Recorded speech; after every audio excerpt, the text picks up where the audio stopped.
بسم اللہ الرحمن الرحیم۔ صفحہ نمبر 160 اور آج کا پہلا ویلاگ ہے سیرت النبی، جلد نمبر 2۔ اردو زبان میں سرور عالم صلی اللہ علیہ وآلہ وسلم کی سیرت پر جامع ترین کتاب سیرت النبی صلی اللہ علیہ وآلہ وسلم، علامہ شبلی نعمانی رحمۃ اللہ علیہ، علامہ سید سلیمان ندوی رحمۃ اللہ، جلد نمبر 2۔ بسم اللہ الرحمن الرحیم۔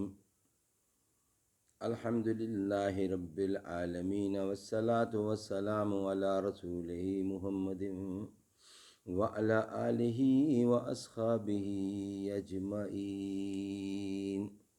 پیج نمبر 160، ویلاگ نمبر 1، اور ہمارا ہیڈنگ جو چل رہا تھا وہ یہ تھا میدان جنگ میں یاد الہی۔ اس کا ایک حصہ بیان کیا جا چکا ہے، اس کا دوسرا حصہ آپ کی خدمت میں بیان کر رہے ہیں۔ جاگنا ہے جاگ لے افلاک کے سائے تلے، تا حشر سوتا رہے گا خاک کے پائے تلے۔ غزوہ خیبر میں جب آپ شہر کے قریب پہنچے تو زبان مبارک سے یہ الفاظ نکلے، اللہ اکبر۔ خیبر ویران ہو چکا، عمارتیں نظر آئیں تو صحابہ سے ارشاد کیا کہ ٹھہر جاؤ، پھر یہ دعا مانگی، اللہم انا نسألک خیر ھذا القریۃ وخیر اہلھا وخیر ما فیھا ونعوذ بک من شرور انفسنا من شرھا وشر اہلھا وشر ما فیھا۔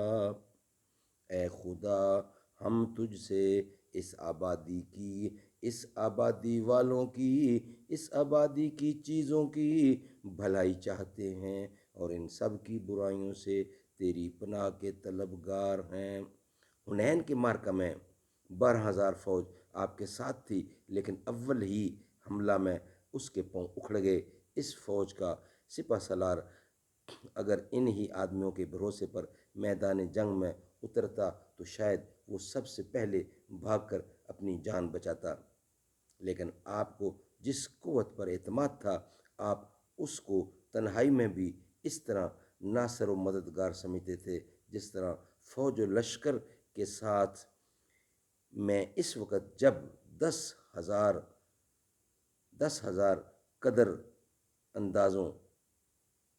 انداز تیروں کا 10,000 قدر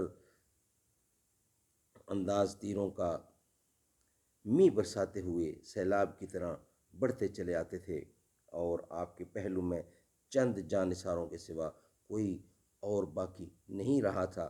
آپ سواری سے اتر آئے اور فرمایا، میں خدا کا بندہ اور پیغمبر ہوں۔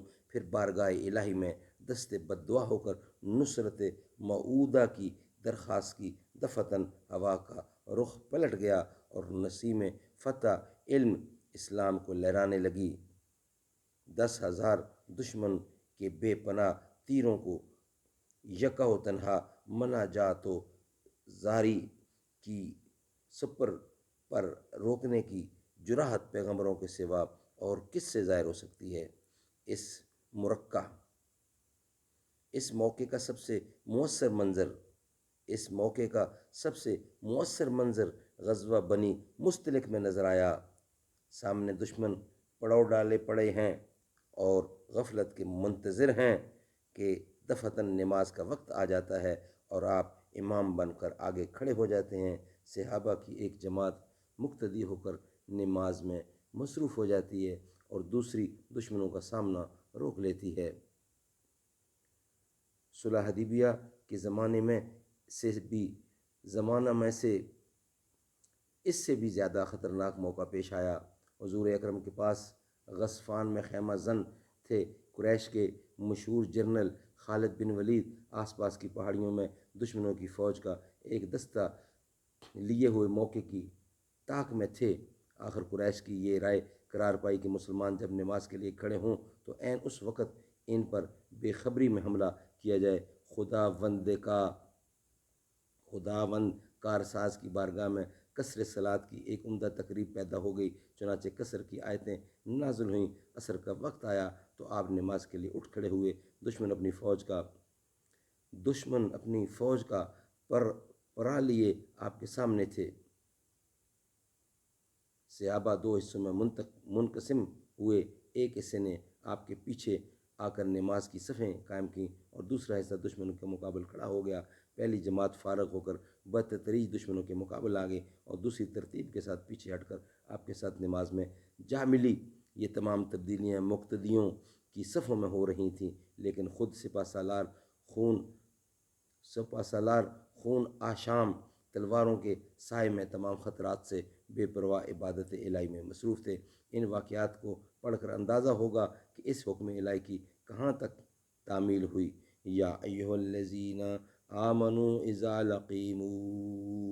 لقیتم فئۃ فاثبتوا واذکروا اللہ کثیرا لعلکم تفلحون۔ مسلمانوں، جب کسی گروہ سے مڈ بھیڑ ہو جائے تو ثابت قدم رہو اور بار بار خدا کا نام لیتے جاؤ، تم کامیاب ہوں گے۔ اللہ تعالیٰ سمجھ دے اور حضور کی ایک ایک بات پر عمل کرنے کی توفیق دے، آمین ثم آمین، بجائے خاتم النبی۔